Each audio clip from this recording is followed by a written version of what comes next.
I recently published a video that has more controversy in the comments than any video I've ever published. That video deals with the question of what do we do with great art by bad people. As of now, it has 250,000 views on YouTube Shorts and a very spicy comment section. I invoked the example of Eric Gill, who's a sculptor and whose work is currently on the BBC building in London, but he's also famously a child abuser and very bad person. This caused a lot of debate. Rather than attempting to cover the complexity of this issue in a video, today I'm bringing to you a reading list of resources you can go to where you can learn more about this topic. The first of these is probably the one I would recommend most highly, and this is Monsters by Claire Diderot. This is a semi-autobiographical analysis of that question of what do we do with great art by bad people, and because Diderot is a film critic, she focuses on directors like Woody Allen and Roman Polanski. Considers questions of gender, power, criticism, religion. I think she ultimately concludes that it goes on a case-by-case basis. The next of these is an essay by Oscar Wilde, famous Victorian decadent and producer of many an aphorism. This essay is not specifically about the question of what do we do with great art by bad people, but it is about the relationship between the art and the viewer. It's a dialogue between two characters, one of which represents the critic and one of which represents the artist. And it's about how criticism is not secondary to art, but an art form in itself.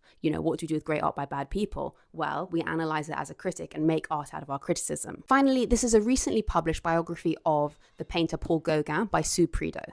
Gauguin is himself one of these controversial figures. Many would consider him a bad person who does great art. He emigrated to Polynesia, leaving his wife, and married a number of underage girls. But what's interesting about this book is even though it was recently published, it presents this complex biography without moralizing. Instead, it invites readers to entertain the contraries between his artistic genius and ethical controversies. This conversation is divisive because it is painful. I hope these books help you to shed some light on what your perspective on it might be.